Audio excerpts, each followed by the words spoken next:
watching CramerSez.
The Select Subcommittee on the Coronavirus Pandemic will come to order. I want to welcome everyone.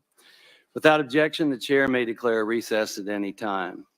Before we start, I ask for unanimous consent for Ms. Stefanik, Mr. Jordan, Mr. Langworthy, and Mr. Moskowitz to participate in this hearing for the purposes of questions. I now recognize myself for the purpose of making an opening statement. Mr. CUOMO, welcome. I want to thank you for your willingness to participate in today's hearing and for testifying in front of the Select Subcommittee more than 2 months ago. It took issuing a subpoena to get you to then agree to testify previously, so I appreciate you coming in voluntarily today.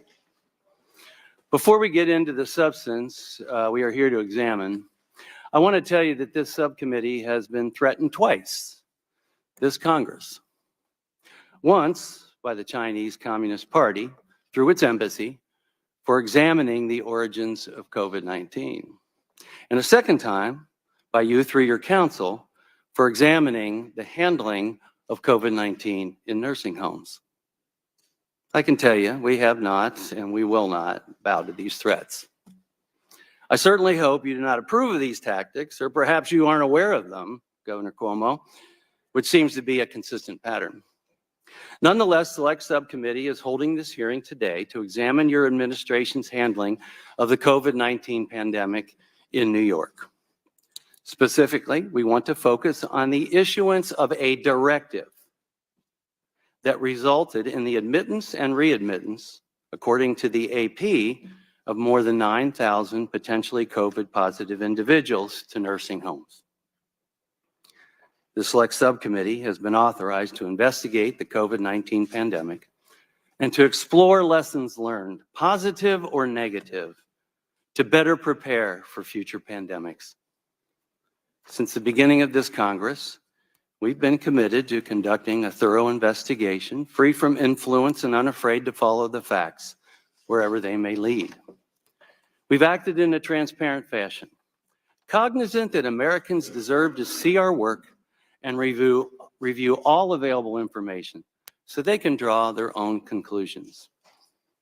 We're examining actions taken by Congress, including measures I voted for, but might want to do differently or better the next time, so that when the next shocking pandemic occurs, we have looked back, found what worked and what didn't, and established a workable system so that we may endure. This is an after-action review in hopes of being able to predict, prepare, protect, and perhaps even prevent the next pandemic.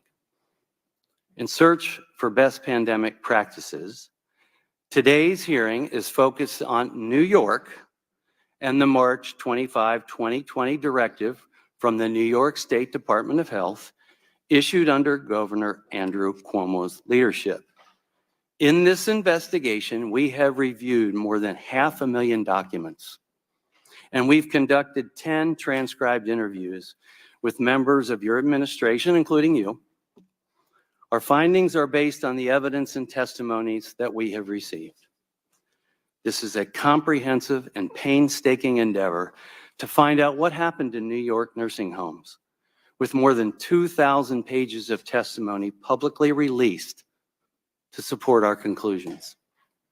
Simply put, America cannot move forward without first looking back. And that includes examining your directive, Governor. Mr. CUOMO, I think you'll agree that New York State became ground zero for much of the pandemic in the United States. In the earliest stage of the pandemic, COVID-19 was a novel virus, and there was little information and a lot of unknowns. But it quickly became clear that COVID-19 was particularly dangerous for the elderly. We all saw the deadly consequences of COVID-19 in nursing homes in Washington State, the earlier epicenter of the pandemic.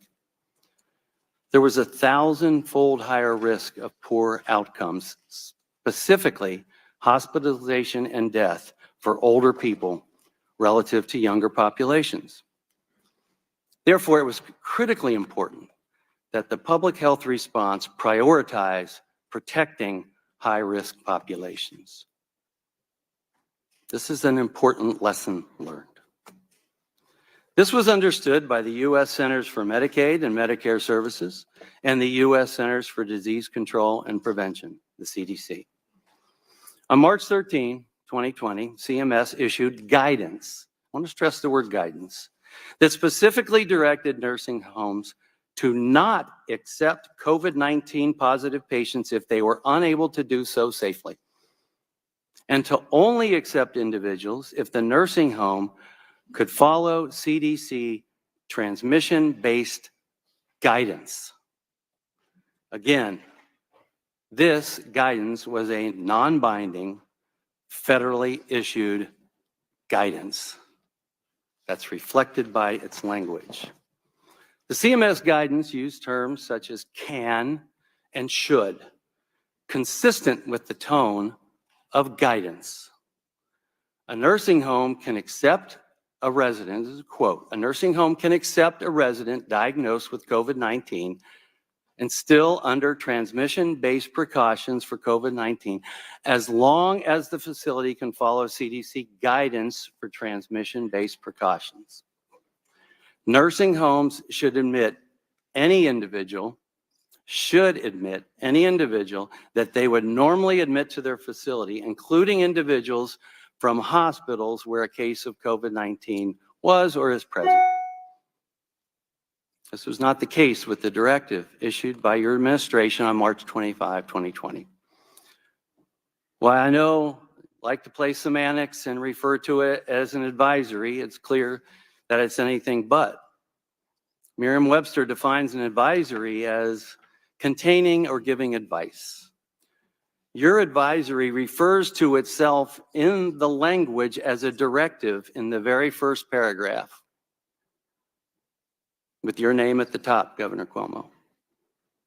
And it says, this directive is being issued to clarify expectations for nursing homes receiving residents returning from hospitalization and for nursing homes accepting new admissions. Merriam-Webster defines a directive as an authoritative order or instrument issued by a high-level body or official. That's what that was on March 25, 2020.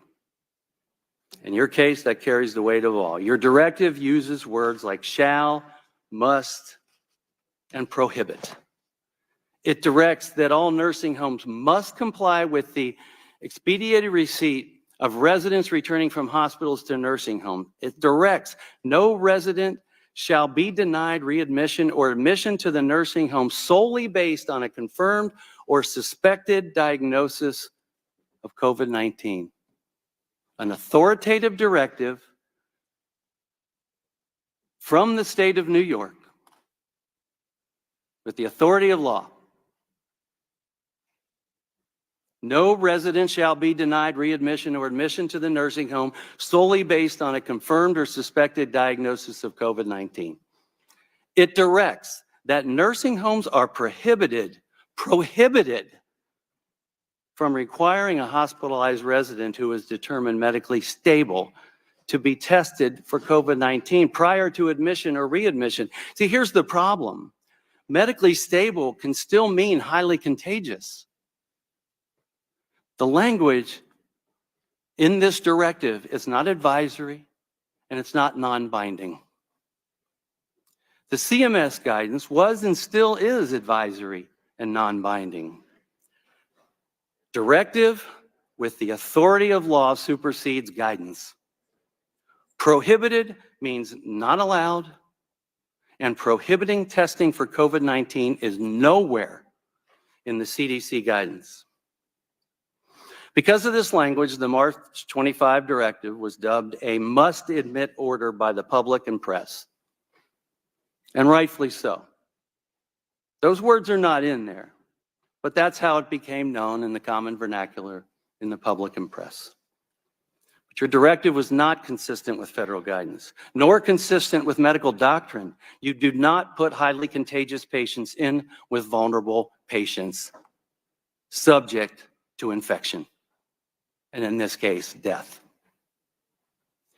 Your former commissioner of the Department of Health told us that you received the phone call from the Greater New York Hospital Association asking you to do something about nursing home residents that the hospitals wanted to be able to discharge. He testified that you were told that these patients needed to go home.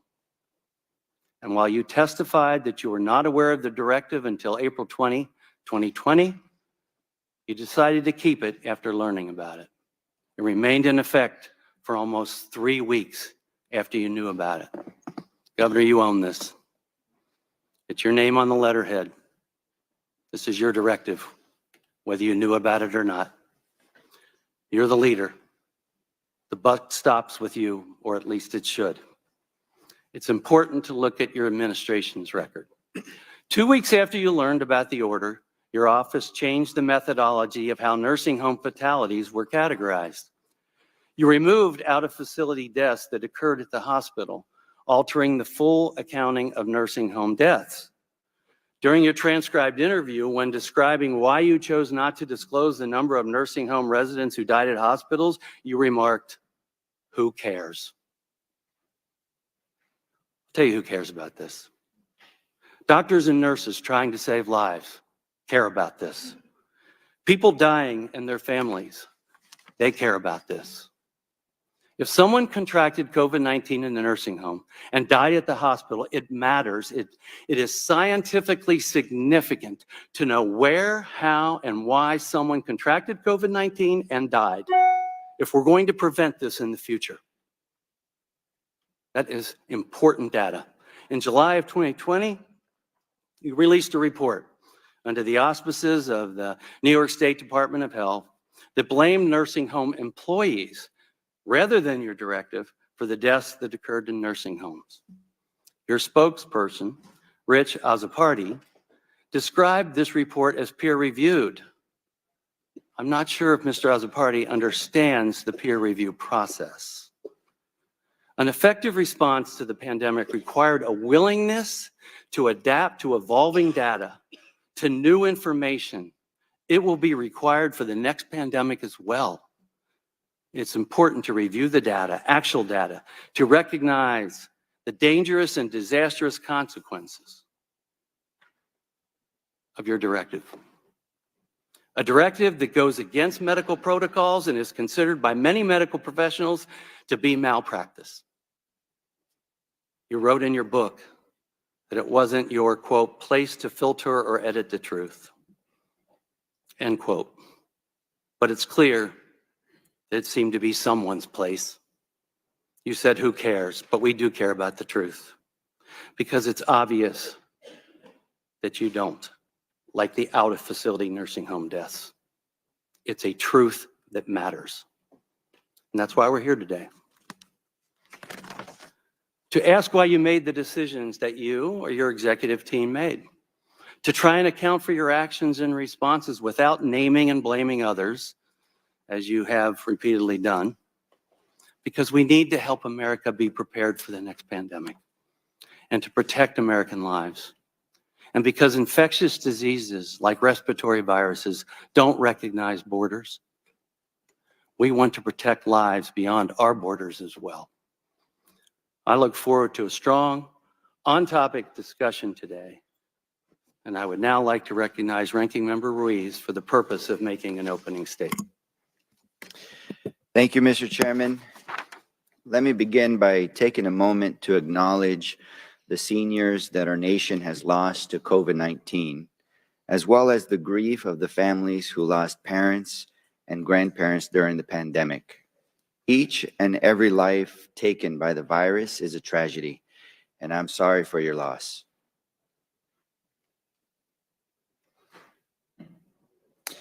With 4 years having passed since the height of the COVID-19 pandemic, many of us have become numb to the grave uncertainty that we faced in 2020. That spring, as a novel virus took hold across our nation, hospitals overflowed with patients as hundreds and eventually thousands of Americans died each day. Frontline healthcare workers were forced to wear garbage bags as gowns, and life as we knew it had come to a total halt. Things were in absolute chaos. And in the midst of that chaos, public officials at every level of government were left to make challenging decisions in real time with constantly evolving information and extremely limited resources. Now, with the darkest days of the pandemic behind us, thanks to the Biden-Harris administration's historic work getting vaccines in arms, safely reopening schools and businesses, and jump-starting our economy, we have the opportunity to look back on those decisions and learn from them. And in doing so, we can acknowledge that in future public health crises, we would make certain decisions differently. One such case is policies that arguably required the readmission of COVID-19 patients back into nursing homes without infection prevention and control in an early effort to relieve hospital strain. In hindsight, knowing now what we do about how COVID-19 spreads, including through aerosolized droplets and by asymptomatic carriers, these policies were a misstep, and they are something we can learn from as we look to better prepare for future pandemics. However, we must be comprehensive in our examination of where things went right and where things went wrong in responding to COVID-19. And we would be doing our nation's seniors and nursing home residents a disservice by not taking a hard and honest look at the data that has emerged from that period. And this data shows us that the driving force behind the infections and fatalities that occurred in our nation's nursing homes was broader community spread, which led to dedicated staff inadvertently bringing the virus into these vulnerable settings. And as we look back on policy missteps that put our nation's seniors at risk, I would be remiss if I did not mention that the issue of community spread, the driving factor, is one that was severely exacerbated by the severe shortages of PPE and tests that our nation experienced at the hand of former President Trump and his administration's early blunders. These failures hampered our efforts to get a handle on the outbreak of COVID-19 and left states to fend for themselves when it came to obtaining critically needed supplies to protect our most vulnerable.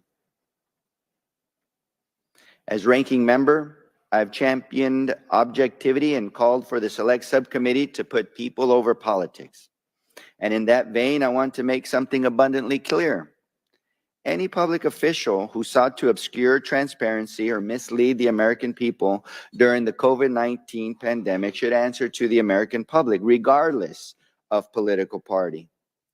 And that is why the former governor and members of his administration faced serious questions from both sides of the aisle about allegations that they misrepresented nursing home fatality data to evade public scrutiny during the closed-door transcribed interviews that led up to this hearing.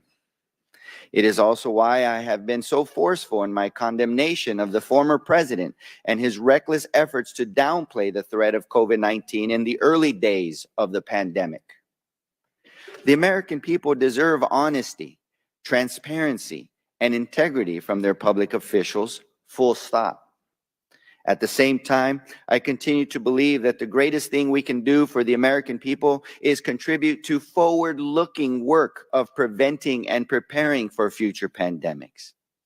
That is why today I am leading Select Subcommittee Democrats in announcing new legislation to strengthen infection control and prevention efforts in our nation's nursing homes. The Safer Nursing Homes Act is forward-looking legislation that makes new, robust investments in the Centers for Medicare and Medicaid Services survey and certification efforts, which uncover incidents of poor or substandard care to be available for these crucial oversight activities. Our new legislation builds on the Biden-Harris administration's legacy of protecting and advancing the health of our nation's seniors. Earlier this year, the administration finalized its long-term care staffing rule, which establishes new federal standards to ensure that our parents and grandparents in nursing homes receive the highest quality care. And in 2022, President Biden and Vice President Harris took on Big Pharma and signed into law the historic Inflation Reduction Act, which capped the monthly cost of insulin at $35 for seniors a month, and finally allowed Medicare to negotiate for lower prescription drug prices. One thing is certain: there is still more we can and must do to protect and advance the health of our nation's seniors. As we look to strengthen our nation's preparedness for future pandemics and public health threats, it is my hope that the Select Subcommittee can play a meaningful role in this work. And in service of every senior who we lost too soon at the hands of the pandemic, it is my hope that we can work together, every member of the Select Subcommittee, to make progress on this critically important mission so that we can save future lives. With that, I yield back. Thank you, Dr. Ruiz.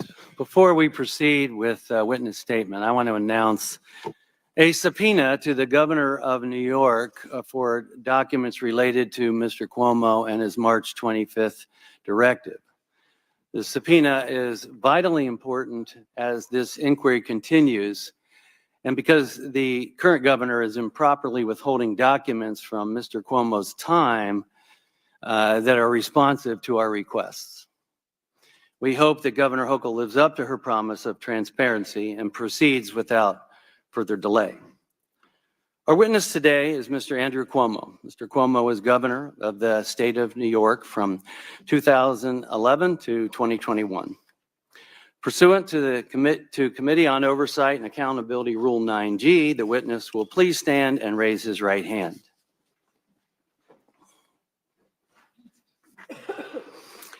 Do you solemnly swear or affirm that the testimony that you are about to give is the truth, the whole truth, and nothing but the truth, so help you God? Thank you. Let the record show that the witness answered in the affirmative. The Select Subcommittee certainly appreciates you for being here today, Governor Cuomo, and we look forward to your testimony. Let me remind the witness that we have read as much as we could of your written statement, and it will appear in full in the hearing record. As requested, please limit your oral statement to 6 minutes, as we agreed upon. As a reminder, please press the button on the microphone in front of you so that it is on and the members can hear you. When you begin to speak, the light in front of you will turn green.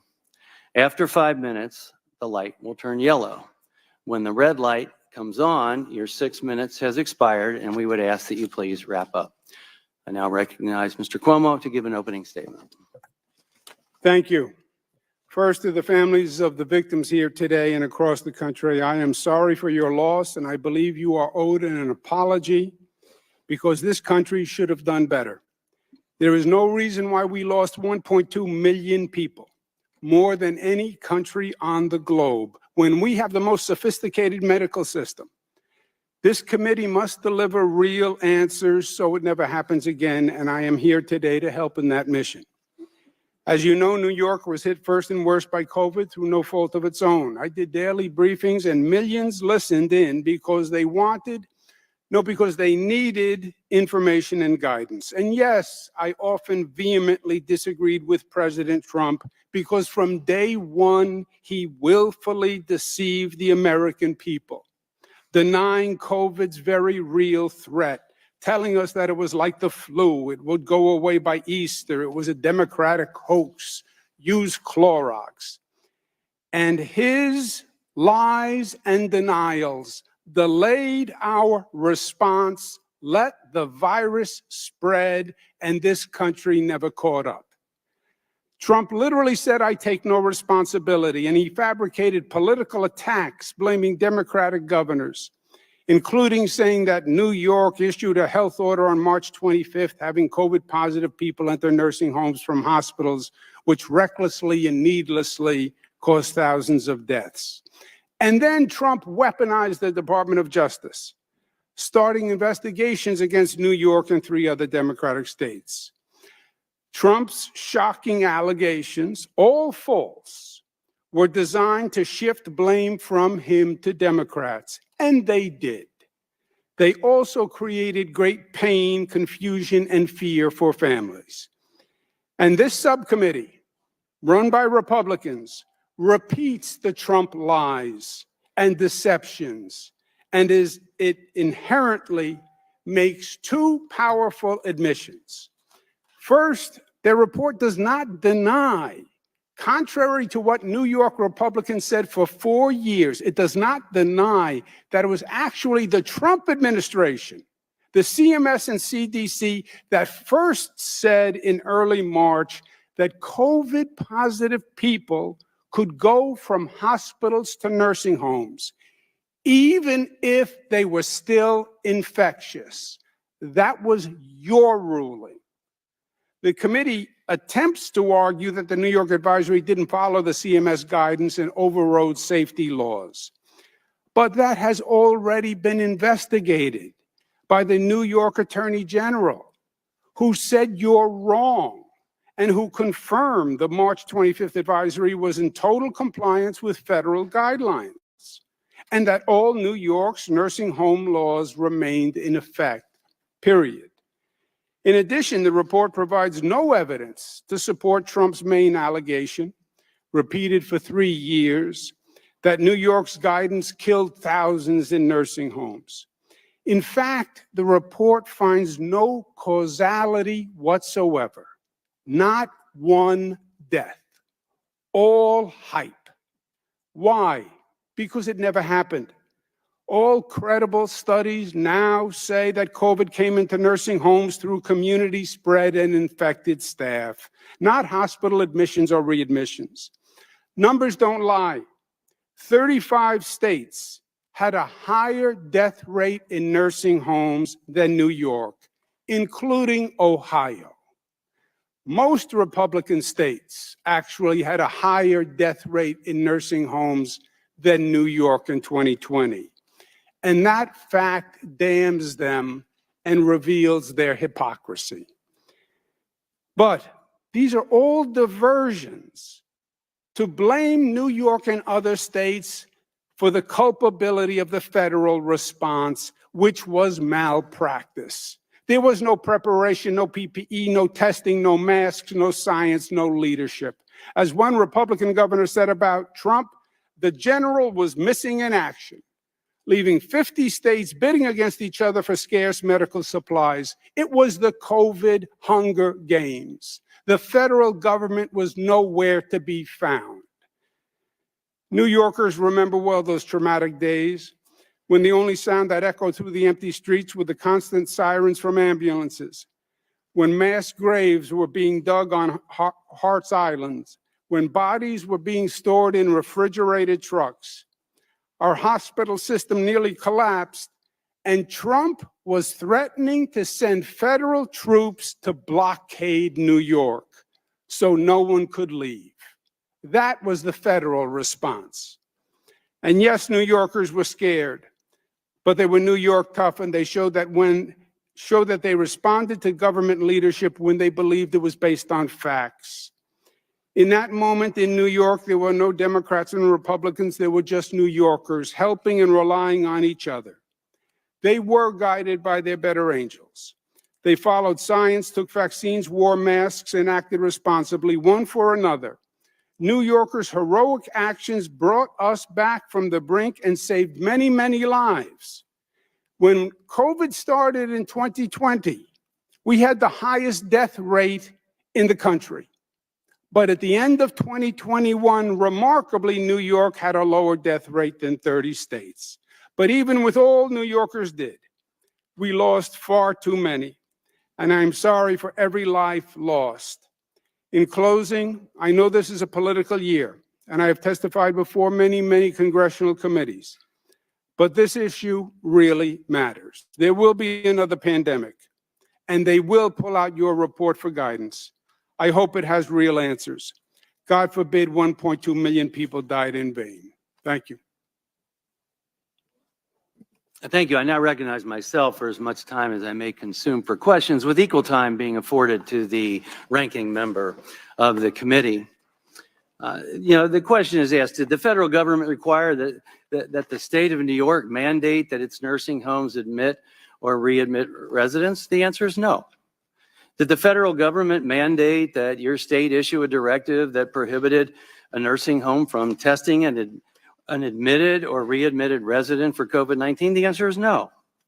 In fact, I don't believe I'm aware of any other state besides yours that expressly prohibited a nursing home from testing returning or newly admitted residents. Only in New York. The other states that have been alleged, issued similar orders, none were in place as long as New York. So many states reverse course. And I surmise, because it doesn't take a doctor to realize that it was a dangerous, misguided plan. Nevertheless, Governor, you've maintained and testified to us since the pandemic that your directive was based on and consistent with CMS and CDC guidelines. You're a lawyer, so you know the difference between permissive versus prescriptive language, I assume. And the word shall and must, are they permissive or prescriptive? Governor, are the words shall and must permissive or prescriptive? It depends on the context. Okay. Well, those words are right in the directive.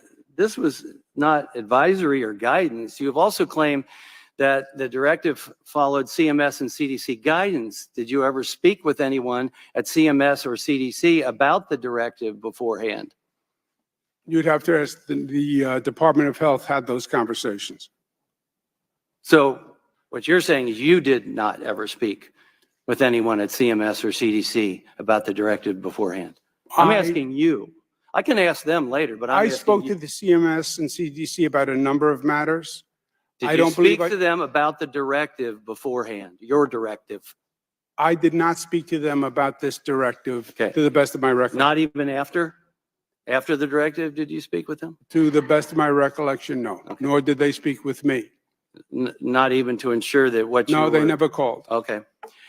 In fact, no one we interviewed said they consulted with them to ensure the applicable science was being followed. Former White House coronavirus coordinator, Dr. Deborah Birx, she was in charge of all federal guidance in 2020. She testified that your order absolutely violated CMS guidance.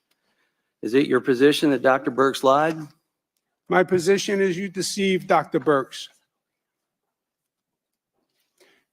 You suggested to Dr. Birx that we did not have transmission-based precautions in place, and that was not true. As you know, the Attorney General conducted this investigation. This is not new news. These charges were made 4 years ago. You then had 3 Department of Justice investigations that reviewed them. You then had an Attorney General's investigation that reviewed them.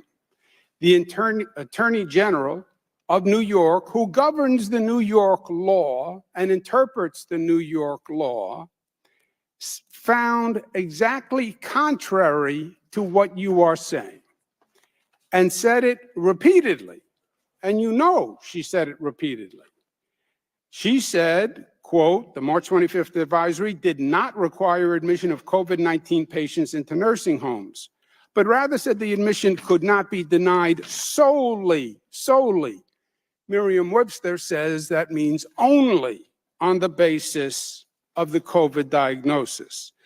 The Attorney General said, while some commentators, and these were Republican commentators she was referring to, suggested Department of Health March 25th guidance was a directive that nursing homes accept COVID-19 patients, even if they could not care for them, such an interpretation would violate statutes and regulations that place obligations on nursing homes to care for residents. The March 25th guidance was consistent with the CMS guidance. The March 25th guidance was consistent with the CMS guidance. If nursing homes have the ability to adhere to infection prevention and control recommendations, it was also consistent with CDC published transmission-based precautions. That's the Attorney General's position and opinion, and that's the law of the state of New York. And when you spoke to Dr. Birx, you posed the question suggesting we did not have infection protections in place, and that was not true. Mr. Cuomo, you're a lawyer, so you know the difference between permissive versus prescriptive language, I assume. In a context, I will interpret it for you, as the Attorney General did here. As the Attorney General did here. Yeah, are the words shall and must permissive or prescriptive? Depends on the context. In this context, the nursing homes were not directed to accept anyone. So It was up to the discretion of the nursing home. That was made abundantly clear. All the laws of the state of New York remained in effect. As a matter of fact, the law of the state of New York says they can only accept people who they can care for. The law of the state of New York says they have to do a full diagnosis before a person comes in. If they have a communicable disease, they have to have a written letter saying the person is not infectious or an infection plan in place. So every law in the state of New York governing nursing homes was in effect, sir. Well, Governor, there might be a lot of lawyers who disagree with you. Using the Attorney word, General using the word shall and must. These words are right here in the directive. This was not advisory or guidance. It wasn't. You have also claimed that the directive followed CMS and CDC guidance. Did you ever speak with anyone at CMS or CDC about the directive beforehand? The Attorney General said it follows CMS guidance and is consistent with CMS guidance. When you talk about attorneys, yes, I'm an attorney. Yes, I'm the former Attorney General of New York, but the law is interpreted by the current Attorney General. That is how she interpreted the law. That is the law that was in place. That was the law that was in place during the pandemic. She has sued nursing homes for misconduct during the pandemic based on that law. Thank you, Governor. My question was, did you ever speak with anyone, you, Governor Cuomo, did you ever speak with anyone at CMS or CDC about the directive beforehand? You, Governor Cuomo. You asked that question and I answered the question and I said no. Did you or not? I said no. I answered the question. Okay, thank you. Not even after, correct? I said yes, and they never called me after. You would think if they had a problem with the directive, they would have called. If it was so outrageous, you didn't even call to. You didn't even call to ensure that you were what you were declaring was accurate. Yes or no? I don't know if the Department of Health. Did you, Governor Cuomo? Right now, I'm talking to you, Governor Cuomo. Did you even attempt to ensure that what you were declaring was accurate? I'm asking you. Yes, I don't want to hear about anyone else. Okay. Department of Health issued 400 advisories, several per day. I did not speak to CMS about 400 advisories. Thank you. In fact, no one we interviewed said they consulted with them to ensure the applicable science was being followed. Former White House coronavirus coordinator, Dr. Deborah Birx, she was in charge of all federal guidance in 2020. She testified that your order absolutely violated CMS guidance. Is it your position that Dr. Birx lied? You misrepresented the I'm facts asking a to question. Dr. I'm Burke. stating what she said. I'm not misrepresenting anything. What Because this is what she said, and I just want you, I'm asking you if Dr. Burks lied. That's my question. Dr. Burks said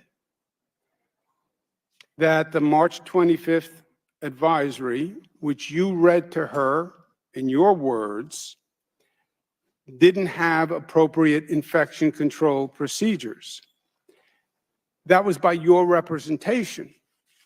The Attorney General's representation is the law of the state of New York was in effect, which has an infection control plan, mandates they only accept people who they can handle, mandates that if the person is a communicable disease, that it's treated before they accept the person or they don't.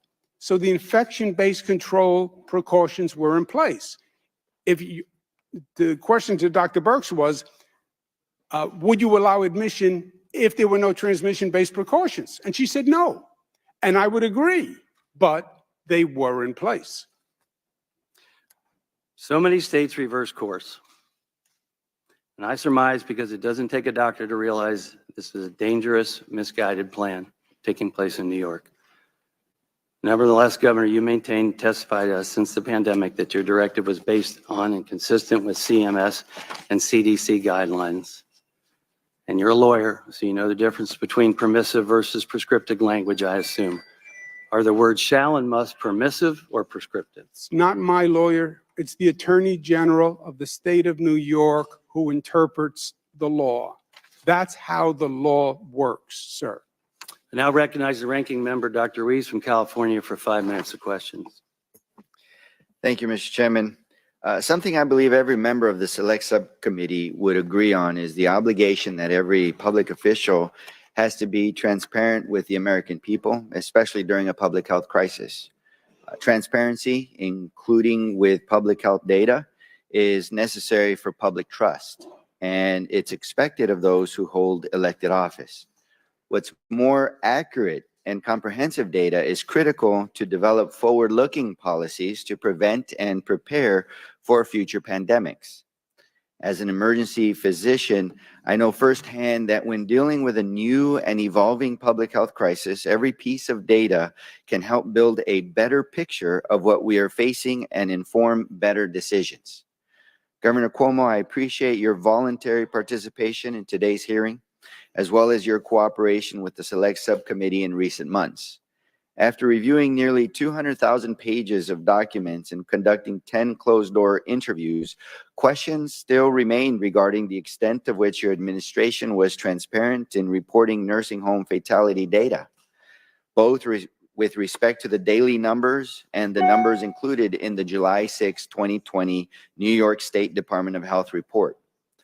As an initial matter, let's talk generally about your administration's public reporting of COVID-19 related deaths.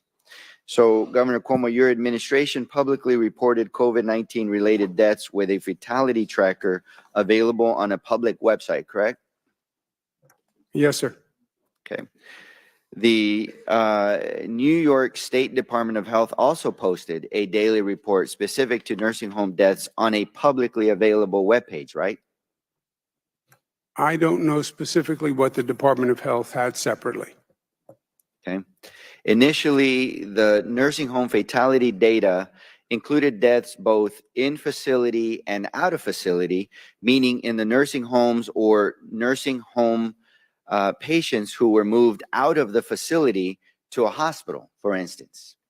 However, in early May 2020, this reporting changed to only in-facility deaths. Was this change your decision? No, sir. Whose decision was it? I don't know. This change obviously made the reported number of nursing home related deaths lower. Do you know if that was the reason for changing the reporting? No, if I may, Doctor.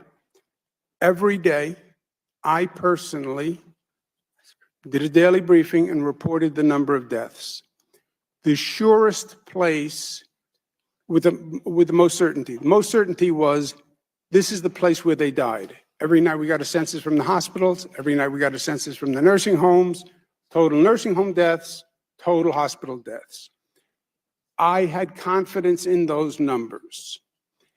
As the Republicans started this nursing home scandal theory, there were more requests for more subcategories.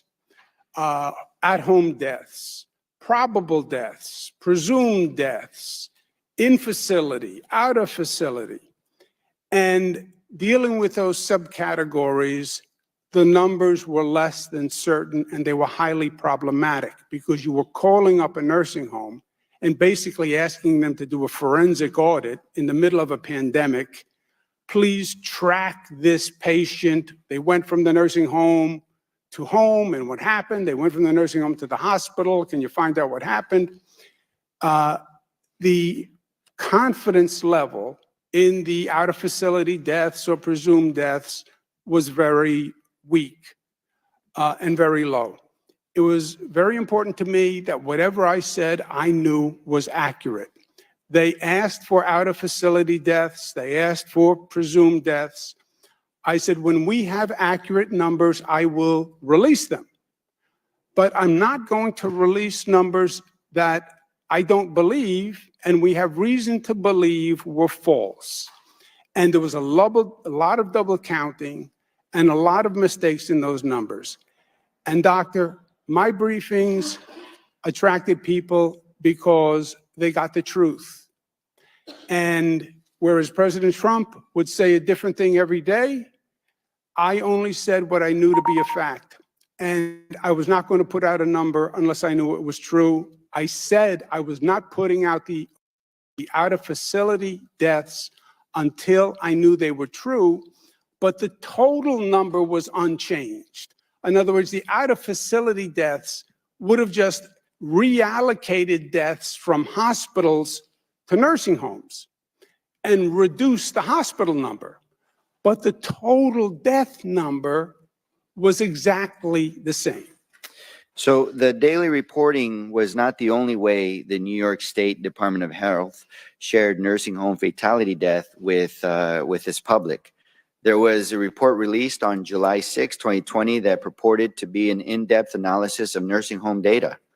During the past several months of transcribed interviews, select subcommittee staff heard from multiple witnesses that this report started off as a data-driven scholarly article with work from several Department of Health employees. But prior to its release, decisions were made by members of your executive chamber who were not public health experts to change the numbers in this report. Again, the changes made lowered the number of nursing home related fatalities included in the report. So were you aware of the fact that there were seemingly two versions of what was released as the July 6, 2020 New York State Department Health Report?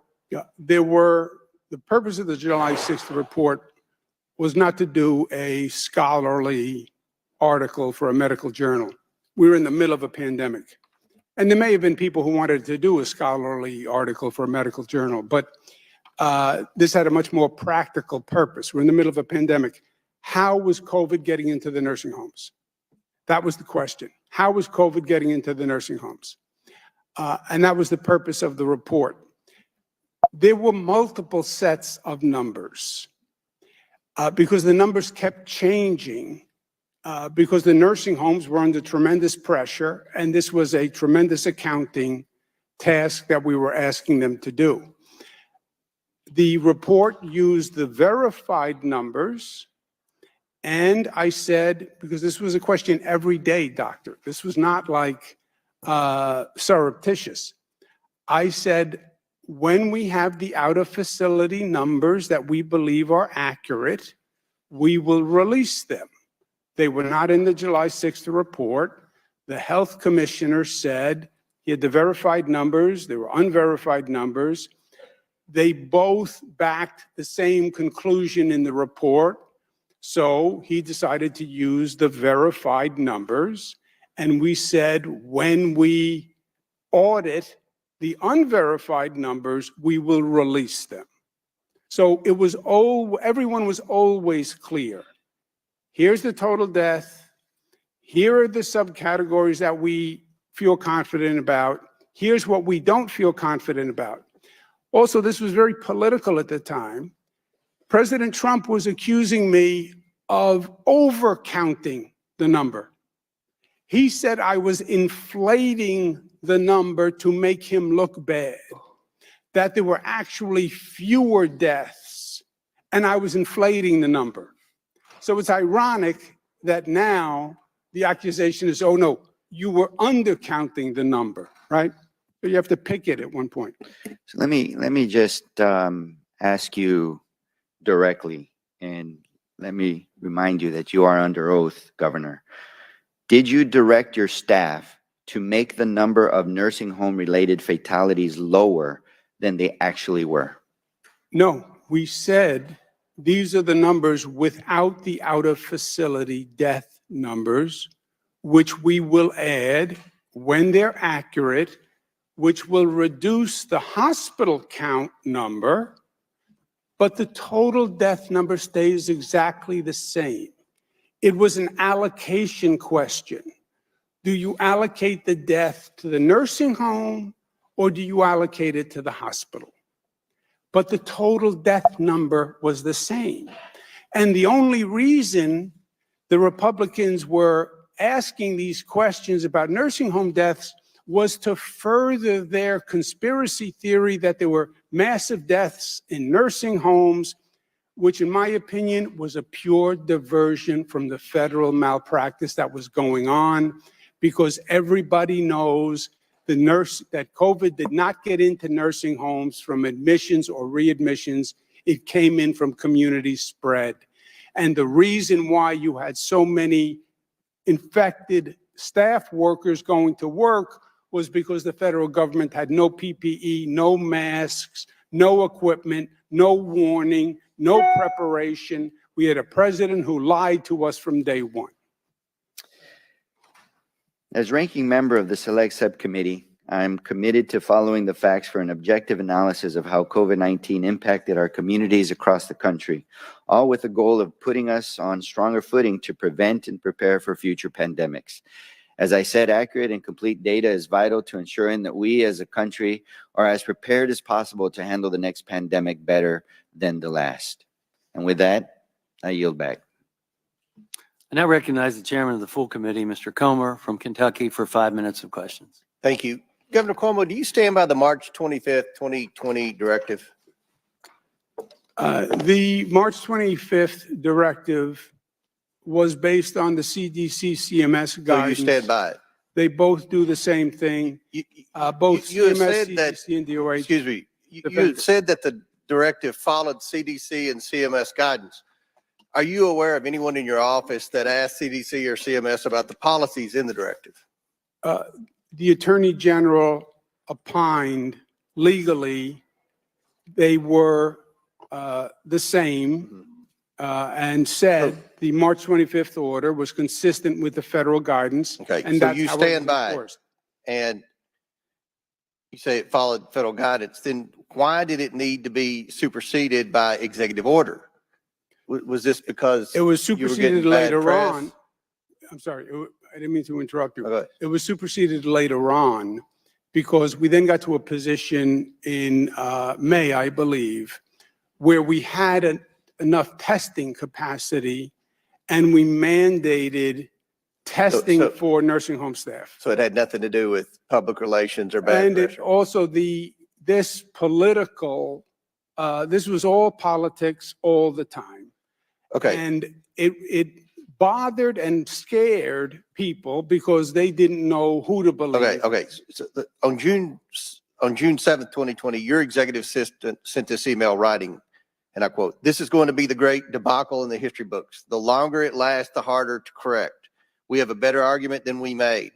Get a report on the facts because this legacy will overwhelm any positive accomplishment. Also, how many COVID people will return to the nursing homes in that period? How many nursing homes? Don't you see how bad this is? Or do we admit error and give up?" Ms. Benton is your executive assistant. I believe she's sitting behind you. Did she write this email on your behalf? Yes. Governor, Did you have an email account while you were governor? No. Well, I may have had one, but I didn't use it. Okay. Is there a reason? I haven't used it in years. Did you communicate in other ways with your staff? Text messages or BlackBerry Yes. messages? You did. You just said that you stood by the directive, but this email asked if it was time to admit error and give up. Was the March 25th directive an error? No, this was the last line, sir, was tongue in cheek. Okay. This was an ongoing rage.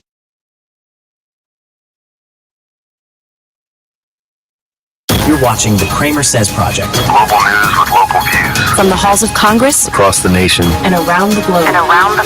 You're getting the latest news and conservative views. You're watching the CramerSez Project. Global news with local views. CramerSez returns after this message from our partners.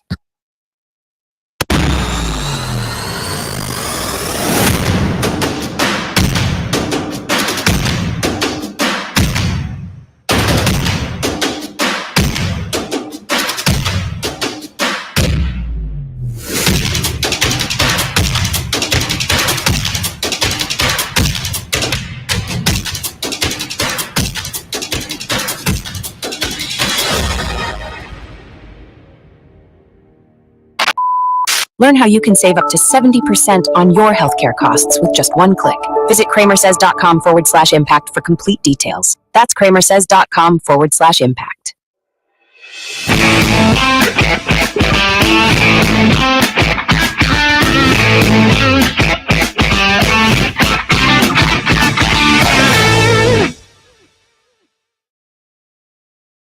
What is Impact Health Sharing? Impact Health Sharing isn't insurance. It's a modern, affordable alternative to traditional health insurance, offering significant cost savings. Most members save 30 to 50% on healthcare costs. With Impact Health Sharing, you enjoy the freedom to choose any doctor without in-network restrictions. With an easy, hassle-free enrollment process. Plus, access telemedicine 24/7 with $0 provider fees. Call 844-827-2637 to learn how you can save 30, 40, even up to 50% on your healthcare costs. The CramerSez Project is back. With global news and local views. You're watching the CramerSez Project. You're watching CramerSez.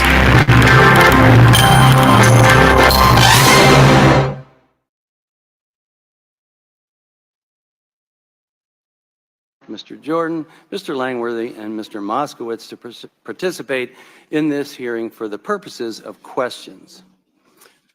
I now recognize myself for the purpose of making an opening statement. Mr. CUOMO, welcome. I want to thank you for your willingness to participate in today's hearing and for testifying in front of the Select Subcommittee more than 2 months ago. It took issuing a subpoena to get you to then agree to testify previously, so I appreciate you coming in voluntarily today. Before we get into the substance we are here to examine, I want to tell you that this subcommittee has been threatened twice this Congress. Once by the Chinese Communist Party through its embassy for examining the origins of COVID-19.